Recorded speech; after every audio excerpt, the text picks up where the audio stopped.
Hey guys, it is Mike with the Come Tonight. Welcome back to another episode of Mike The Music Snob. This one is going to be a little less formal again like last week's was. So as just about everyone on YouTube is aware, Shane Dawson is doing his series on the mind of Jake Paul.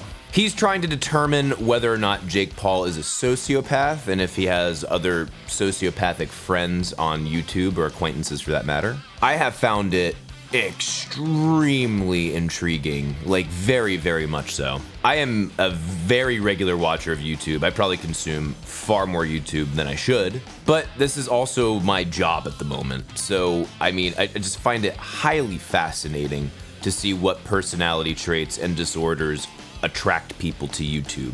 Or I should say, make YouTube attractive to them. It's gotten to the point where Logan has actually come out and said that he is a sociopath, or rather on the spectrum. I want to touch on that later. And that got me to thinking, am I a sociopath? When I was younger, I think when I was 17 years old or 16, my dad told me that he thought I was a sociopath. At the time, I didn't know what that was. My mom was kind of like, no, I don't think he's a sociopath, but honestly, in retrospect, he might not have been too far off. They were listing a bunch of the signs that someone is a sociopath and the criteria for it, and I definitely fell into a number of those. That started making me worried about things, but after some self-evaluation, I think I found the correct answer. Let's run through the criteria for what it is to be a sociopath. So I'm going to be looking at the specifications straight from the DSM-5. This is the official psychological handbook for diagnosing things. The first section here is called features. Features of a sociopath, like it's a fucking as seen on TV product. First, severe deficits or impairments in empathy, intimacy, and other interpersonal interactions, and in personal identity, self-direction, or other self-functioning behaviors. This is the first one where I had to question whether or not I did feel empathetic. You've seen me on videos just be an enormous dick to people, and then I feel no remorse about it, or so I act. I can tell you specifically after I did my first Selena Gomez video, after that and hearing some of the feedback from people, I felt a little bad about it. Then I rationalized it to myself and I was like, nah, fuck that, she's a bitch. But at the same point, I absolutely do feel empathy and I absolutely can be intimate. So that one, and I think that is the main qualifier for being a sociopath. I absolutely do not qualify on that basis alone. Let's run through the rest of them. One or more pathological personality traits or facets. I'm not 100% sure what the fuck that means. Let's just say maybe. The impairments in personality and personality trait expression are stable over time and across situations. That was a thing for me when I'll touch more on that later. These impairments to personality and personality trait expression are not due to developmental stage or socio-cultural environment. No. The impairments to personality and personality trait expression are the result of medication, substance abuse, or physical problems such as head trauma. So here's the thing. I've heard personal testimony both from people I know and love and from other sources as well.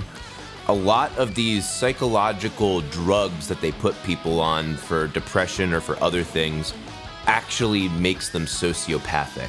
Like they actually start to fit the criteria. It's kind of fucking scary. That's why anyone who tells me that they don't feel good when they're on their medication and they don't like taking it, I always take that seriously. Next, we're gonna run down the criteria. First piece of criteria, persistent patterns of disregard or violations of rights of others present since age 15 and consisting of at least 3 of the following resulting in hurting, mistreating, or stealing from others.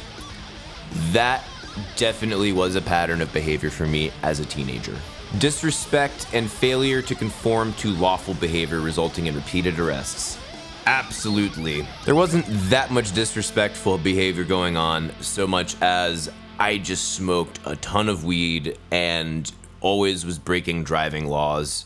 And I got myself arrested a number of times. Persistent deceitfulness using aliases and lying to con others for personal gain. Here's the thing. I was very much a dishonest person back then. Not like the most dishonest. I never used aliases. And I might be able to think of 1 or 2 instances where I lied to other people for personal gain, but I don't think it was that often. I was not a good person. I definitely was not a good person. Impulsive and unable to plan. That is so me. I am not the most impulsive person. I've had to restrict myself a lot and change patterns of behavior in order to do that and to help myself plan things. Oh my gosh, I used to be the worst. Easily irritated, aggressive, and prone to repeated physical altercations and assaults. You guys have seen the show. I will say I am pretty easily irritated. I am typically not aggressive or prone to repeated physical altercations or assaults.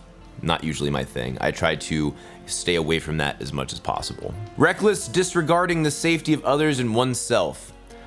Yeah, maybe, but I think that was a lot more to do with ignorance and thinking that I was invincible, and less to do with the fact that I just didn't care, if that makes any sense. Persistently irresponsible, inability to maintain consistent work behavior and or honor financial obligations.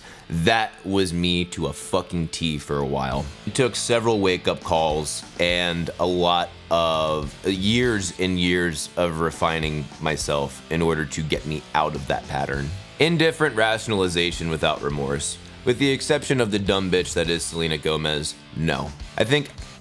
Did I ever? No, I never did that even as a teenager. I would rationalize things to escape remorse, but it was never indifferent.